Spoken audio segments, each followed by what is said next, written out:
अस्सलाम वालेकुम, नमस्ते, आदाब, सत श्री अकाल। नवरंग कांग्रेस पार्टी तेलंगाना प्रेसिडेंट कलीमुद्दीन बाबा, हमने तेलंगाना के अंदर 33 एमएलए खड़ा किए हैं, जिसमें से 5 एमएलए को डिस्क्वालीफाई किया गया और बाकी के एमएलए पूरे मेरे कंटेस्ट कर रहे हैं। और इवन खुद मैं भी गोशा महल कंटेस्ट कर रहा हूं। और तेलंगाना की आवाम से मैं रिक्वेस्ट करता हूं कि वो ये बताए कि एक निर्दलीय पार्टी जो आपकी खिदमत करने के लिए आई और उसके लिए आप जो है आगे बढ़ के ताउन करें और इलेक्शन में मेरे कैंडिडेट को भारी से भारी वोट देकर के जिताने की कोशिश करें। और जहां तक रहा गोशा महल कॉन्स्टिट्यूंसी की बात मैं करता हूं, तो गोशा महल कॉन्स्टिट्यूंसी तेलंगाना के अंदर पूरे तेलंगाना के माहौल खराब करने का जिम्मेदार बनी हुई है।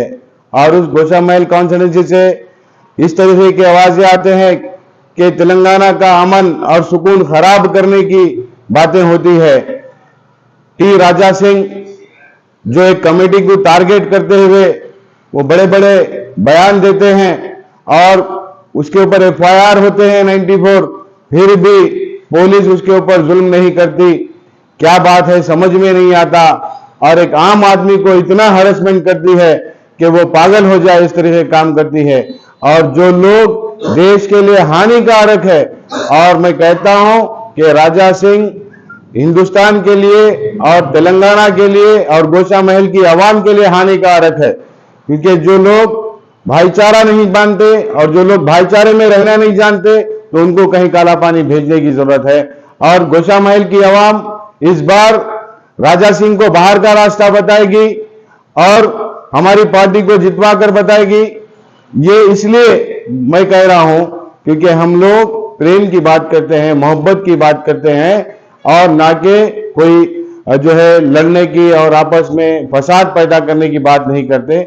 हम हिंदुस्तान एक गंगा जमुना तहजीब के नाम से जाना जाता है और हिंदुस्तान का एक तेलंगाना स्टेट है, तेलंगाना स्टेट का दिल है जो गोशा महल कॉन्स्टिट्यूंसी है, जिसे मिनी इंडिया कहा जाता है।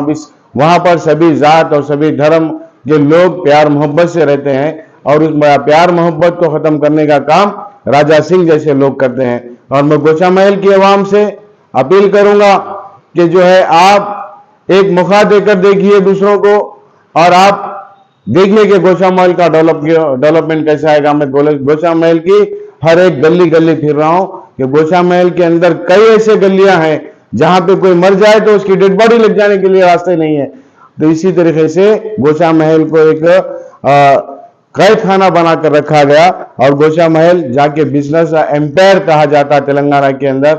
जैसे हमारा बेगम बाजार ले लो या आईबिट्स का एरिया ले लो या मुजम्जा मार्केट है और क्या है उस्मानिया हॉस्पिटल का लैंड, ये सारी चीजें जो है ना एक मार्केट एरिया है। और नामपल्ली का आधा हिस्सा आता है, नामपल्ली सुबेन दरगाह की बाजू से आता है एक मीनार मस्जिद का हिस्सा। ये सारे पूरे के पूरे डेवलपमेंट एरिया हैं।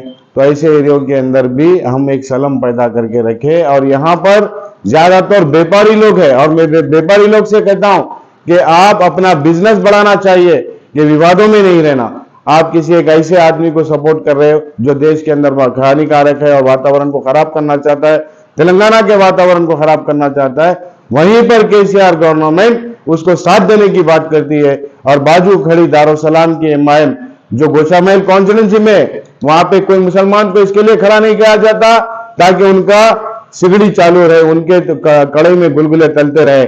और आज को हद तक ये हो गई कि कांग्रेस पार्टी को जो मुसलमान करीब आकर के काम करना चाह रहे थे, कांग्रेस पार्टी ने उनके खिलाफ में काम किया और कहीं ना कहीं एमआईएम से और जो है बीजेपी से मिलकर के एक काम को जो है अंजाम देने का काम किया और मुसलमानों को वहां पे एक माइनॉरिटी जोन, उनका पूरा भविष्य खराब करने का काम किया। मैं कलीमुद्दीन बाबा एक्स फॉर्मर कांग्रेस लीडर जो है रह चुका हूं, मुझको मालूम है कांग्रेस की पॉलिसी क्या है। तो मैं तेलंगाना के तमाम मुसलमानों से कहता हूं कि कांग्रेस को वोट देना आपको बीजेपी को वोट देने के बराबर होगा और टीआरएस को वोट देना है तो आप अपने बातों को मनवा करके दो। जो आपसे वोट मांगने आए उनको पूछो कि हमारे एरिया में हमारा भविष्य क्या बनाओगे, असेंबली के लिए क्या काम करोगे, स्कूल के लिए क्या काम करोगे, हॉस्पिटल के लिए क्या काम करोगे, अपने नौजवान बच्चों के लिए रोजगार के लिए क्या काम करोगे।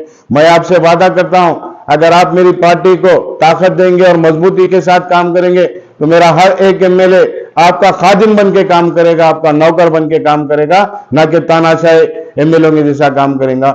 मैं आवाम से इस बात की अपील करना चाहता हूं, जो आपको पैसे दे करके खरीद रहा है वो एक बिजनेसमैन होगा, जिसके पास पैसे नहीं होंगे वो आपका कार्यकर्ता होगा, आपका कारकुन होगा। आपको वोट अगर देना है तो आपको बिना पैसे का वोट देना होगा। ये इलेक्शन का माहौल है, आजकल सरगर्मी है, बहुत सारे पैसे पकड़े जा रहे हैं, बहुत सारे लोगों के। इसका हिसाब किताब आने वाली गवर्नमेंट कोई भी होगी पूछेगी नहीं, क्योंकि वो लोग को मालूम है हम पैसे दे करके वोट खरीद रहे, तो हमको पैसे कैसा निकालना। आपको जो थोड़े से पैसे दे के वोट खरीद रहे हैं वही 5 साल आपका खून चूसने वाले लोग हैं। मैं इसीलिए कहता हूं कि नवरंग कांग्रेस पार्टी को वोट देकर के जिताइए। जय हिंद, जय नवरंग कांग्रेस पार्टी।